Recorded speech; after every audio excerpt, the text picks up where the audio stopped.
नमस्कार दोस्तों, मैं प्रिंस सैनी आपका स्वागत करता हूं हमारे चैनल लर्न एंड ग्रो में। आज हम बात करेंगे वेक्टर एडिशन के अंदर ट्रायंगल लॉ ऑफ वेक्टर की, पैरेललोग्राम लॉ ऑफ वेक्टर की और पॉलीगन लॉ ऑफ वेक्टर की। इससे पहले जो हम डिस्कस कर चुके हैं वेक्टर एडिशन के अंदर, वो हम डिस्कस कर चुके हैं कि जब दो वेक्टर एक्ट करते हैं सेम डायरेक्शन में या फिर जब दो वेक्टर एक्ट करते हैं ऑपोजिट डायरेक्शन में, वो किस तरह से हम लेते हैं उनका रिजल्टेंट। लेकिन आज हम बात करेंगे जब दो वेक्टर एक्ट करते हैं किसी एंगल के ऊपर, तो किस तरह से जो है हम ट्रायंगल लॉ ऑफ वेक्टर और पैरेललोग्राम लॉ ऑफ वेक्टर को इनसे समझ पाते हैं। तो मान लीजिए हमारे पास कोई वेक्टर है, इस तरह से कोई एक वेक्टर है और इस डायरेक्शन में वो मूव कर रहा है। मान लीजिए ये जो वेक्टर है ये ए वेक्टर है। इसी तरह से मान लीजिए कोई दूसरा वेक्टर है और ये जो वेक्टर है ये मान लीजिए बी वेक्टर है और ये इस डायरेक्शन में एक्ट कर रहा है। ये इस डायरेक्शन में है और ये इस डायरेक्शन में एक्ट कर रहा है। यानी कि ये दोनों अगर हम बात करें तो किसी एंगल के ऊपर जो है ये एक्ट कर रहे हैं, किसी एंगल के ऊपर एक्ट कर रहे हैं। तो अगर हमें इसका रिजल्टेंट फाइंड आउट करना है तो किस तरह से हम उसको फाइंड आउट करेंगे। तो जो हमारा एक वेक्टर है, पहले तो हम उसको ड्रा कर लेंगे। ये कौन सा वेक्टर है, हमारा ए वेक्टर है। जो जिस डायरेक्शन में है उसी तरह से ड्रा करेंगे, ए वेक्टर है।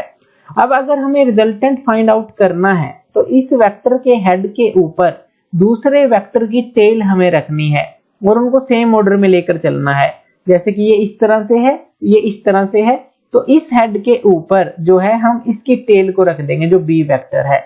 तो जब आप इस हेड के ऊपर इसकी टेल को रखेंगे तो ये जो हमारा वेक्टर है इस दिशा के अंदर आपको इस तरह से दिखाई देगा। तो आपने ये ए वेक्टर के हेड के ऊपर इसकी जो है बी वेक्टर की टेल को रख दिया। अगर आपको रिजल्टेंट फाइंड आउट करना है, जो आपका फर्स्ट वेक्टर है, फर्स्ट वेक्टर क्या है ए, और जो आपका लास्ट वेक्टर है, लास्ट वेक्टर क्या है बी, तो इसकी जो हमारी टेल है फर्स्ट वेक्टर की और लास्ट वेक्टर का जो हेड है, तो उसको हम एक एरो से मिला देंगे, यानी कि एक वेक्टर से मिला देंगे जो कि हमारा होगा रिजल्टेंट वेक्टर। और इसका जो टेल है यहाँ पे ए पे एक्ट करेगी और हेड जो है इसके हेड पे एक्ट करेगा, जो हमारा लास्ट वेक्टर था। तो इस तरह से जो ये रिजल्टेंट बनेगा हमारा, ये हमारा बनेगा आर। तो आप इसको रिजल्टेंट लिख देंगे। अब इसके अंदर देखिए जो हमारा ये जो रिजल्टेंट है, इस तरह से आप इसको फाइंड आउट कर सकते हैं। अब इसके अंदर जो है हमारा जो ए वेक्टर है, इसके अंदर ए वेक्टर है। मान लीजिए आप इसको नाम दे देते हैं ए, इसको बी नाम दे देते हैं, इसको सी नाम दे देते हैं। तो ए बी सी आपने नाम दे दिया। अब देखिए जो ए बी है, जो ये साइड है इस ट्रायंगल की, ये क्या है, एक ट्रायंगल है। इस ट्रायंगल की जो ए बी साइड है उसको हमने ए वेक्टर से दिखाया और बी सी जो साइड है उसको हमने बी वेक्टर से दिखाया। यानी कि जो ये दोनों साइड हैं ए बी और बी सी, ये हमारा ए वेक्टर और बी वेक्टर से हमने दिखाया और ये क्या है, सेम ऑर्डर में है। सेम ऑर्डर यानी कि इस तरह से चल रहे हैं कि यहाँ से ये टेल, ये हेड, फिर दूसरे की जो टेल है इसके हेड के ऊपर, और जो ये लेकिन जो हमने ये आर बनाया, जो ये रिजल्टेंट बनाया, ये बिल्कुल अपोजिट ऑर्डर में है। यानी कि ये इस तरह से थे और ये जो है इनके अपोजिट ऑर्डर में है। तो इस तरह से आप देख सकते हैं जो रिजल्टेंट है ये क्या रिप्रेजेंट कर रहा है, ये थर्ड साइड दिखा रहा है। यानी कि ए सी जो है थर्ड साइड है। तो ए बी ए वेक्टर से डिनोट कर रहे हैं, बी सी बी वेक्टर से, और जो ए सी है थर्ड साइड जो है वो रिजल्टेंट है। तो रिजल्टेंट हमारा थर्ड साइड दिखा रहा है इस ट्रायंगल की। तो ट्रायंगल लॉ जो है आप इस तरह से समझ सकते हैं। इसी तरह से जो है आप जो है पैरेललोग्राम लॉ को भी समझ सकते हैं कि जैसे कि हमने ये वेक्टर लिया, ए बी वेक्टर लिया, लेकिन अगर हम जो है ए वेक्टर जो है इस तरह से, जो है बी वेक्टर जो है इस तरह से ले लें और ए वेक्टर को हम यहाँ से जो है ऊपर की तरफ ले लें, इस तरह से ले लें, तो इस तरह से भी हम कर सकते हैं। देखिए डायरेक्शन तो वही है। देखिए बी वेक्टर की ये थी, तो बी वेक्टर हमने इस तरह से ले लिया और अब जो बी वेक्टर का हेड है ये क्या लिया हमने, बी वेक्टर ले लिया, ये ए वेक्टर ले लिया। अब जो बी वेक्टर के हेड के ऊपर ए वेक्टर की टेल रख दी। पहले क्या था, ए वेक्टर के हेड के ऊपर बी वेक्टर की टेल थी।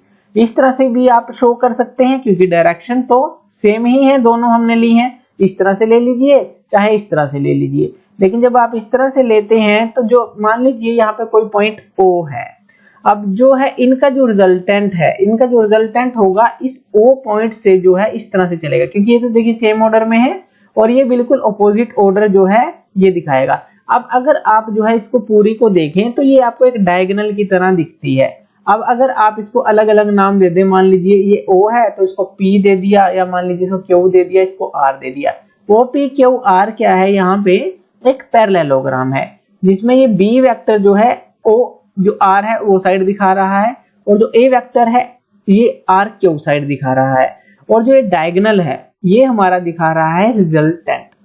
तो इस तरह से भी आप इसको पैरेललोग्राम लॉ को समझ सकते हैं। इस तरह से पैरेललोग्राम हमारी ये बन जाती है OPQS, और जो डायगोनल है वो रिजल्टेंट बन जाता है। तो ट्रायंगल लॉ ऑफ वेक्टर को आप उसकी जो डेफिनेशन है उसको समझते हैं। ट्रायंगल लॉ ऑफ वेक्टर है क्या, जो कि हमने ये समझा। ट्रायंगल लॉ ऑफ वेक्टर के अंदर अगर दो वेक्टर एक्ट कर रहे हैं किसी भी पार्टिकल पे, एट द सेम टाइम उनको रिप्रेजेंट हम कर रहे हैं मैग्नीट्यूड और डायरेक्शन के अंदर दो साइड्स के द्वारा, यानी कि जैसे कि हमने A वेक्टर को AB साइड से, B वेक्टर को BC साइड से दिखाया, दो साइड के द्वारा दिखाया जो ट्रायंगल की साइड है, और ये सेम ऑर्डर में है, यानी कि एक ही ऑर्डर में है। जैसे यहाँ पे गया, ये यहाँ पे गया, सेम ऑर्डर में है। तो इनका रिजल्टेंट वेक्टर क्या होगा, इनका रिजल्टेंट वेक्टर हम रिप्रेजेंट करेंगे मैग्नीट्यूड और डायरेक्शन के अंदर थर्ड साइड से, ये जो थर्ड साइड है AC। तो इस तरह से जो है ट्रायंगल जो है, आप जो है ट्रायंगल लॉ जो है वो वेक्टर है ये दिखाता है कि दो साइड अगर ये हैं सेम ऑर्डर में तो रिजल्टेंट इनका अपोजिट ऑर्डर में हम थर्ड साइड से दिखाएंगे। तो इस तरह से आप ट्रायंगल लॉ ऑफ वेक्टर को समझ सकते हैं। बात करते हैं जो पैरेललोग्राम लॉ ऑफ वेक्टर है जो हमने अभी देखा, कि इस तरह से मान लीजिए एक वेक्टर ये ले लिया, जो हमारा वेक्टर था ये B वेक्टर था, और एक वेक्टर हमने ले लिया A वेक्टर, और इस तरह से जो डायगोनल है वो बन गया इसका रिजल्टेंट। अब पैरेललोग्राम लॉ ऑफ वेक्टर के अंदर क्या है, अगर दो वेक्टर किसी पार्टिकल पे एक्ट करते हैं सेम टाइम में, उनको हम रिप्रेजेंट करते हैं मैग्नीट्यूड और डायरेक्शन के अंदर दो adjacent side of a parallelogram. अब देखिए ये जो पैरेललोग्राम है, तो ये जो दो साइड हैं, अब ये कौन सी है, पैरेललोग्राम की साइड है। तो पैरेललोग्राम की साइड ये दिखा रहे हैं, और ये किस में है, ये हमारे हैं सेम ऑर्डर के अंदर है, यानी कि ड्राउन फ्रॉम ए पॉइंट। तो इनका जो रिजल्टेंट वेक्टर है उसको हम किस तरह से शो करेंगे मैग्नीट्यूड और डायरेक्शन के अंदर, ये हमारा जो डायगोनल है इसी पॉइंट से हमें शो कर देना है कि इसी पॉइंट से हम उसको ड्रा कर रहे हैं। तो इस तरह से जो डायरेक्शन है इस तरह से अपोजिट रहेगी, और इस सेम पॉइंट से रहेगी जो हमारा सेम पॉइंट था, यानी कि जो ये पॉइंट O था। तो इस तरह से दो साइड अगर पैरेललोग्राम की दो वेक्टर दिखा रहे हैं तो पैरेललोग्राम के अंदर, तो ये जो डायगोनल रहेगा ये इसका रिजल्टेंट रहेगा। तो इस तरह से पैरेललोग्राम लॉ को हम समझ सकते हैं। अब बात करते हैं पॉलीगन लॉ ऑफ वेक्टर की, जिसको हम बोलेंगे कि जब नंबर ऑफ वेक्टर जो हैं डिफरेंट डायरेक्शन के अंदर एक्ट करें तो पॉलीगन लॉ ऑफ वेक्टर हमारा बनता है। तो उसको हम समझ लेते हैं। मान लीजिए हमारे पास कोई वेक्टर है, अब इसको हम ले लेते हैं इस डायरेक्शन के अंदर कोई वेक्टर है, A वेक्टर है। इसी तरह से जो हमारा दूसरा वेक्टर है, मान लीजिए ये B वेक्टर है इस डायरेक्शन के अंदर। तीसरा वेक्टर है मान लीजिए इस डायरेक्शन में है, इसको हम बोल देते हैं कि ये C वेक्टर है। और जो फोर्थ जो है इस डायरेक्शन में है, इसको हम मान लीजिए बोल देते हैं कि ये D वेक्टर है। अब देखिए डिफरेंट डायरेक्शंस हैं, इसकी इस तरफ है, इसकी इस तरफ है, इसकी इस तरफ है, इसकी इस तरफ है। तो डिफरेंट डायरेक्शन के अंदर जो ये वेक्टर हैं एक्ट कर रहे हैं। अब हमें इसका रिजल्टेंट फाइंड आउट करना है, तो हमें क्या करना है, सेम प्रोसीजर हमें फॉलो करना है। यानी कि जो A वेक्टर है पहले तो वो हम ड्रा करते हैं, इस तरह से A वेक्टर हमने ड्रा किया। अब B जो है इस दिशा के अंदर है और उसकी टेल जो है A वेक्टर के हेड पे रख देते हैं। तो इस तरह से हम इसको ड्रा कर देते हैं, यानी कि ये जो वेक्टर था ये A है, और ये जो वेक्टर था ये B है, और जो B वेक्टर की टेल है A वेक्टर के हेड पे हमने रख दी। अब जो B वेक्टर का हेड है, अब इसके ऊपर क्या आएगी, C वेक्टर की टेल आ जाएगी। तो इस तरह से हम उसको ड्रा कर देंगे। यहाँ पे देखिए हमने ये C वेक्टर ड्रा कर दिया, और इसी तरह से जो C वेक्टर के हेड के ऊपर D वेक्टर की टेल आ जाएगी। तो इस तरह से जो है हमने देखिए D वेक्टर को ड्रा कर दिया। तो इस तरह से हमने ड्रा कर दिया।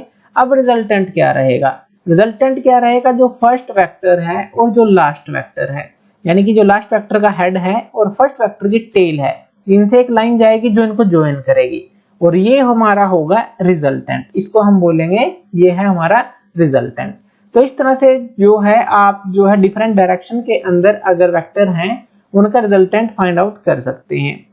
अब इसको इस यहां से हम क्लियरली देख सकते हैं जो ए बी सी डी ये जो है ये हमारे मैग्नीट्यूड डायरेक्शन के अंदर जो है साइड्स दिखा रही हैं। मान लीजिए ए बी सी डी ई इस तरह से ले लीजिए, तो ए बी ए को दिखा रही है, B C B vector, C D C, D E D vector और ए ई आर जो रिजल्टेंट है। तो ये जो है साइड्स हैं और ये जो है हमारे इनके ऑपोजिट ऑर्डर के अंदर जो रिजल्टेंट वेक्टर है मैग्नीट्यूड और डायरेक्शन के अंदर जो है ये क्लोजिंग साइड है। तो इस तरह से जो पॉलीगन के अंदर जो है ऑपोजिट ऑर्डर में आप रिजल्टेंट ले सकते हैं। और ये जो मेथड होता है इस तरह से हम इसको बोलते हैं पॉलीगन लॉ ऑफ वेक्टर। और पॉलीगन लॉ ऑफ वेक्टर को हम समझ सकते हैं ट्रायंगल लॉ के थ्रू भी, वो अभी हम देखेंगे। पहले हम पॉलीगन लॉ ऑफ वेक्टर को जो है एक बार समझ लेते हैं। तो उसकी जो डेफिनेशन है, if any number of vector, जैसे कि मान लीजिए यहाँ पे हमने 4 वेक्टर लिए A B C D, if any number of vector कितने भी आप ले सकते हैं, किसी पार्टिकल पे एक्ट कर रहे हैं और उनको आप रिप्रेजेंट कर रहे हैं मैग्नीट्यूड और डायरेक्शन के अंदर बाय वेरियस साइड, यानी कि अलग अलग तरह की साइड दिखा रहे हैं एक ओपन पॉलीगन की, जैसे कि हमने यहाँ पे देखा और ओपन पॉलीगन बनी। तो ये क्या है, सेम ऑर्डर के अंदर है, लेकिन इनका जो रिजल्टेंट रहेगा मैग्नीट्यूड और डायरेक्शन के अंदर वो क्लोजिंग साइड रहेगा, जो कि हम पॉलीगन के अंदर लेंगे ऑपोजिट ऑर्डर में, जो कि हमने यहाँ पे ये दिखाई है, ये जो आर दिखाई है। अब इसके अंदर देखिए यहाँ पे जो है हमारे पास अलग अलग तरह की ट्रायंगल बनती हैं, यानी कि हम इसको जो है ट्रायंगल लॉ की एक्सटेंशन भी आप इसको बोल सकते हैं। इसके अंदर देखिए क्या होगा, अगर आप यहाँ पे रिजल्टेंट देखें तो यहाँ पे जो रिजल्टेंट है वो है क्या हमारे पास, वो है हमारा A vector plus B vector plus C vector और प्लस डी वेक्टर। तो रिजल्टेंट जो है इसी के बराबर है हमारा, अगर हम इस पॉलीगन के अंदर देखें ए बी सी डी। लेकिन अगर आप इसको ट्रायंगल लॉ से समझे, यानी कि देखिए यहाँ पे जो है ये एक ट्रायंगल बनती है इस तरह से, यानी कि ए बी सी जो है एक ट्रायंगल बनती है। तो ए बी सी जो है एक ट्रायंगल बनती है। इसी तरह से ए सी डी, तो ट्रायंगल जो है ए सी डी भी बनती है। और इसी तरह से ट्रायंगल जो है ए डी ई भी बनती है, तो ए डी ई भी बनती है। अब इसके अंदर अगर हम इसको समझना चाहें, अब देखिए a प्लस बी, यानी कि इस ट्रायंगल के अंदर देखें ये हमारा रिजल्टेंट है, ये r है, यानी कि AC है जो हम पहले डिस्कस कर चुके हैं। तो यहाँ पे जो r है वो किसके बराबर होगा, वो हमारा vector a plus vector b के बराबर होगा। अब अगर हम इस ट्रायंगल को ले लें AC, ये वाली ट्रायंगल है ACD को ले लें, तो ये हमारी ट्रायंगल है। अब इसके अंदर देखिए ये जो एक साइड है, अब r किसके बराबर आ गया, a प्लस बी के बराबर। तो यहाँ पे आप लिख सकते हैं a प्लस बी, और इसके अंदर ये जो है हमारा ये रिजल्टेंट रहेगा। तो यहाँ पे जो रिजल्टेंट रहेगा वो किसके बराबर आएगा, r की जगह आप क्या लिख सकते हैं a प्लस बी, यानी कि इस साइड की जगह।